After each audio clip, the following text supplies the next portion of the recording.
یہاں پر سیقول السفہاء سے یہ پارہ شروع ہو رہا ہے، تو اس کا نام جو ہے وہ اس پارے کا سیقول جو ہے نام ہے۔ اور یہاں سے ہم نے بات کی تھی کہ تحویل قبلہ کا مضمون شروع ہو رہا ہے 17واں 18واں رکوع، اور اس حوالے سے یہ بھی سمجھ لیں کہ تمام انبیاء، یعنی یہ خانہ کعبہ جو ہے وہ آدم علیہ السلام کے زمانے میں آدم علیہ السلام نے بنایا، بلکہ اس سے پہلے فرشتوں نے بنایا، بالکل بیت معمور کے نیچے جو آسمانوں پر فرشتوں کے لیے خانہ کعبہ بنا ہوا ہے، اور پھر اس کی تعمیر حضرت آدم علیہ السلام نے کی، پھر حضرت عیسیٰ علیہ السلام نے کی، پھر طوفان نوح میں خانہ کعبہ بھی جو ہے ایک غبار سا رہ گیا، اس کی عمارت جو ہے منہدم ہو گئی، تو پھر اس کی تعمیر کی حضرت ابراہیم علیہ السلام۔ قرآن انہی کو معمار کعبہ کہتا ہے۔ اگلی سلائیڈ لگائیے گا۔ تو یہ اب ہم دوسرے پارے کا آغاز کریں تو پس منظر اس طرح سے ہے کہ آپ صلی اللہ علیہ وسلم یعنی آدم علیہ السلام سے لے کر تمام انبیاء کا قبلہ خانہ کعبہ ہی رہا ہے، لیکن حضرت داؤد علیہ السلام کے آخری دور میں یہود نے کہا کہ ہمارے لیے علیحدہ قبلہ ہونا چاہیے، چنانچہ پھر ان کے بیٹے حضرت سلیمان علیہ السلام نے ایک اور قبلہ بنایا جسے فرسٹ سلیمان ٹیمپل کہتے ہیں، یہاں اردو میں ہیکل سلیمانی کہتے ہیں۔ تو حضرت سلیمان علیہ السلام کے بعد جو انبیاء بنی اسرائیل کے ہیں انہوں نے پھر اس ہیکل کو جو ہے قبلہ مانا ہے، لیکن جب نبی اکرم صلی اللہ علیہ وسلم کا دور آیا تو آپ نے ابتدا میں استقبال قبلتین کیا جب آپ مکہ میں تھے، یعنی آپ خانہ کعبہ کی جنوبی دیوار کو سامنے رکھتے تھے، چنانچہ اسی کی سیدھ میں پھر جو ہے وہ مسجد اقصیٰ یعنی بھی آ جاتی، یعنی ہیکل سلیمانی، تو دونوں قبلے ایک سیدھ میں آ جاتے ہیں۔ لیکن جب آپ ہجرت فرما کر مدینہ گئے تو یہ ممکن نہیں رہا، اب اگر خانہ کعبہ کی طرف کرتے ہیں تو بیت المقدس کی طرف پیٹ ہوتی ہے، بیت المقدس کی طرف کرتے ہیں تو خانہ کعبہ کی طرف پیٹ ہوتی ہے، چنانچہ آپ نے اللہ کے حکم پر ابتدائی 16-17 ماہ جو ہے وہ بیت المقدس کی طرف رخ کر کے نماز پڑھی، لیکن آپ کو شدید خواہش تھی کہ جو اصل قبلہ ہے اس کی طرف رخ پھیر دیا جائے، چنانچہ اللہ نے حکم دیا اور نبی اکرم صلی اللہ علیہ وسلم نے خانہ کعبہ کی طرف رخ پھیر لیا۔ تو یہ آ رہا ہے پس منظر میں، اس کی تمہید جو ہے وہ باندھی جا رہی ہے، تحویل قبلہ کی تمہید۔ سَيَقُولُ السُّفَهَاءُ مِنَ النَّاسِ، ان قریب کہیں گے نادان لوگوں میں سے، مَا وَلَّاهُمْ عَنْ قِبْلَتِهِمُ الَّتِي كَانُوا عَلَيْهَا، کس چیز نے پھیر دیا مسلمانوں کو اس قبلے سے جس پر یہ تھے؟ تو جواب دیا جا رہا ہے کہ ہمارا قبلہ عمارت نہیں ہے، ہمارا قبلہ تو اللہ ہے۔ قُلْ لِلَّهِ الْمَشْرِقُ وَالْمَغْرِبُ، اے نبی کہہ دیجئے کہ اللہ ہی کے لیے ہے مشرق اور مغرب۔ یہدی من یشاء الی صراط مستقیم، وہ اللہ ہدایت فرماتا ہے جسے چاہتا ہے سیدھے راستے کی، تو اللہ سے ہدایت مانگنی چاہیے۔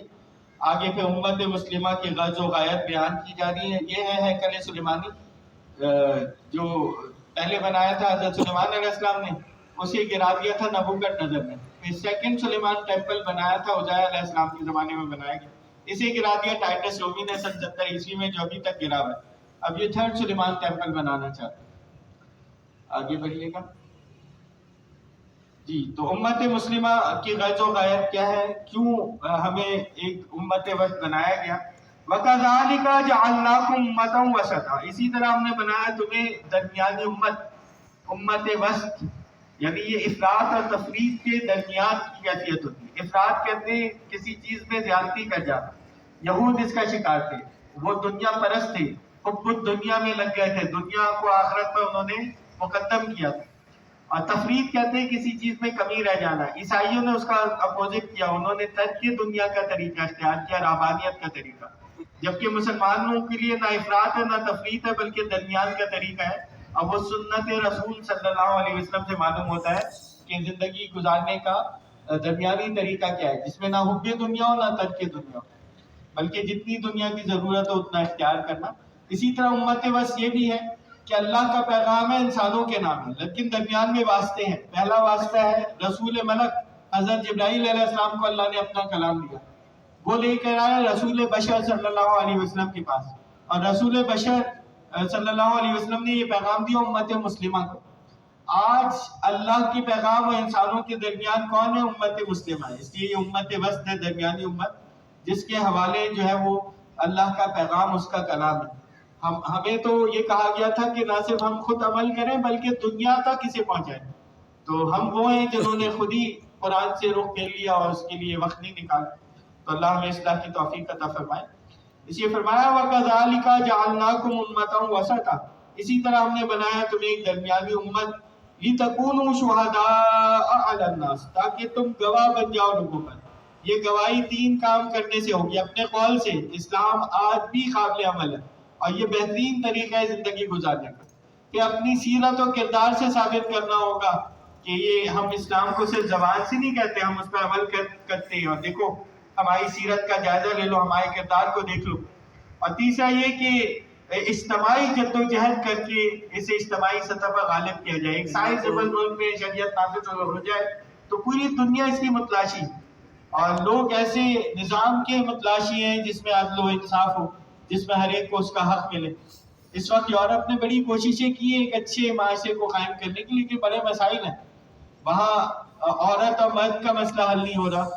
عورت شادی تو ہو جاتی ہے لیکن اس سے پہلے تو عورت کو انسان نہیں کرتے تھے، پھر اسے اتنے رائٹس دیے کہ آج شادی کرنا مشکل ہو گیا، کہ اب خواتین دیکھتی ہیں کہ طلاق لینے میں مالی فائدہ ہے تو طلاق لے لیتی۔ بل گیٹس کا آپ نے دیکھا یہ حال، کہ پہلے اس نے بیوی نے کیلکولیٹ کیا کہ اگر میں طلاق لے لوں تو وہاں تو قانون ہے کہ آدھی جائیداد بیگم کو مل جائے گی، تو وہ کیوں پھر شوہر کی خدمت کرے، اس کے ساتھ گزارا کرے، وہ دنیا کی امیر ترین عورت بن سکتی ہے۔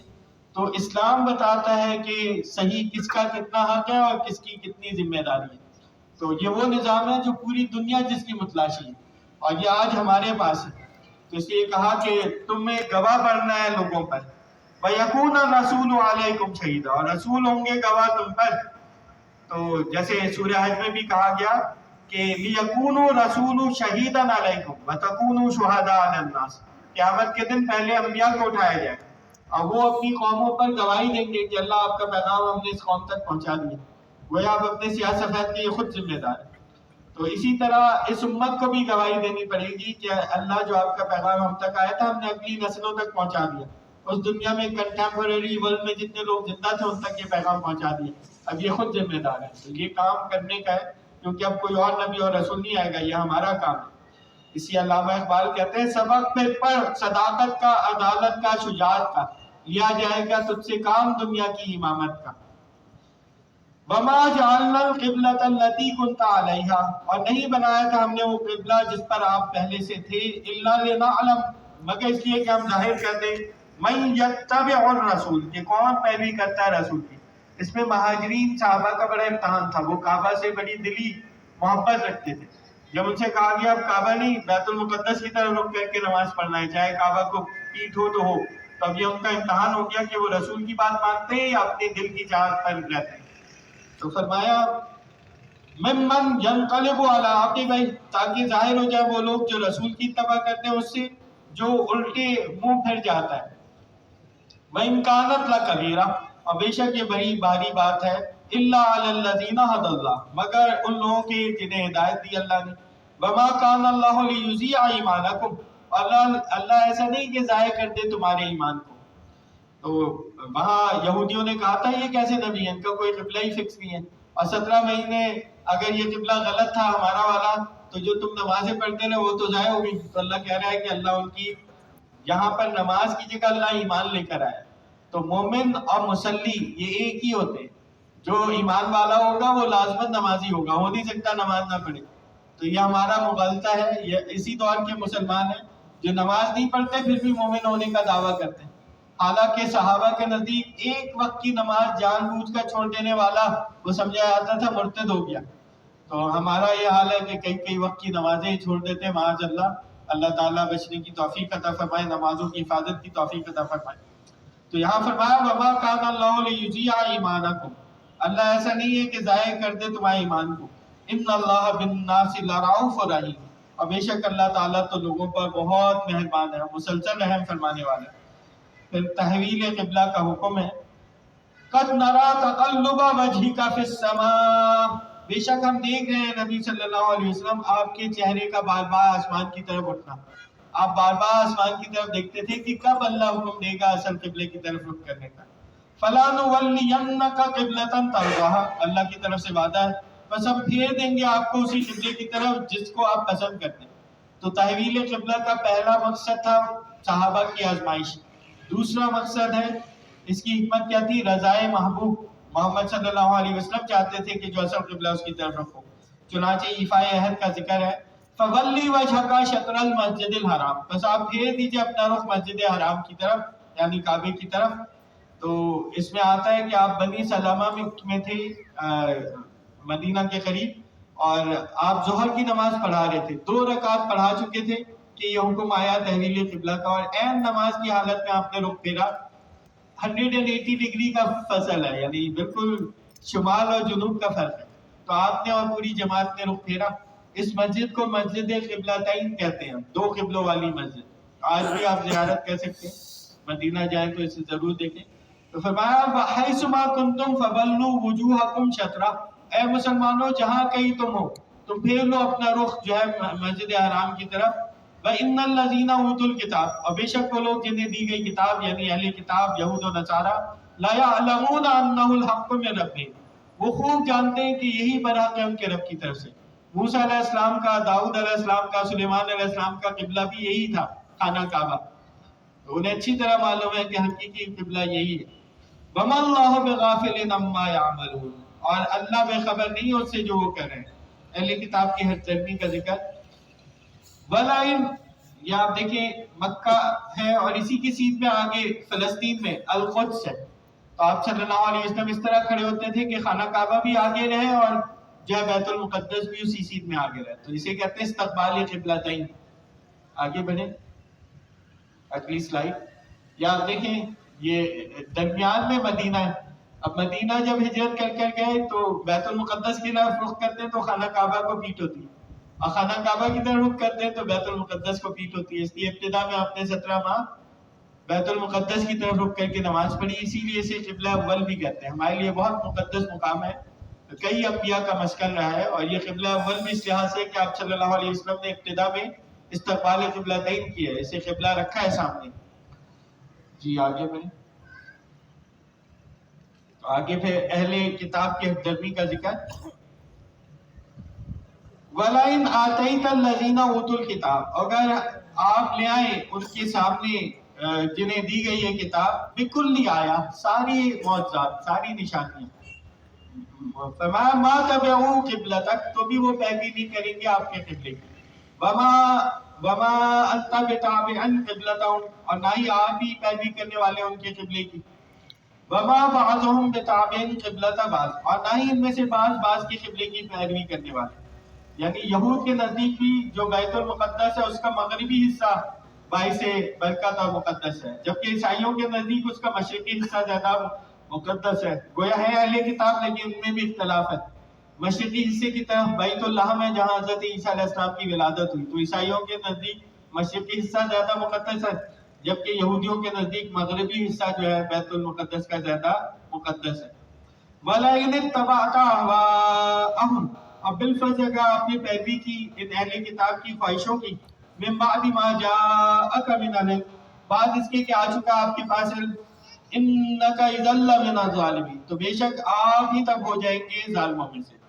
تو بات وہی ہے کہ نبی کا ظالم ہونا محال ہے، اس لیے ان کی خواہشات کی پیروی کرنا بھی محال بات ہے۔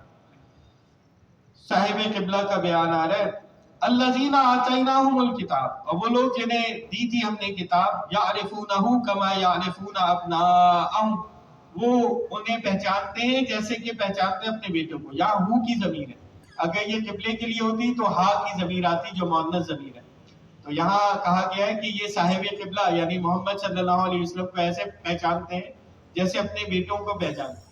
اب آپ کا بیٹا چند بچوں میں کھیل رہا ہو تو آدمی کو کوئی شک نہیں ہوتا اپنے بچے کے بارے میں، وہ دیکھتے ہی پہچان لیتا ہے یہ میرا بیٹا۔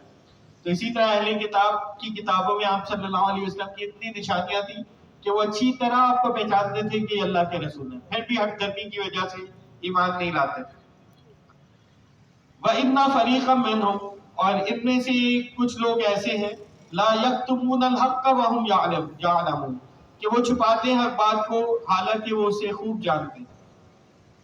کعبہ ہی قبلہ برحق ہے، مضمون آ رہا ہے، الحق من ربک، اور وہی برحق ہے آپ کے رب کی طرف سے، فلا تکونن من الممترین، پس نہ ہو جائیے شک کرنے والوں میں سے۔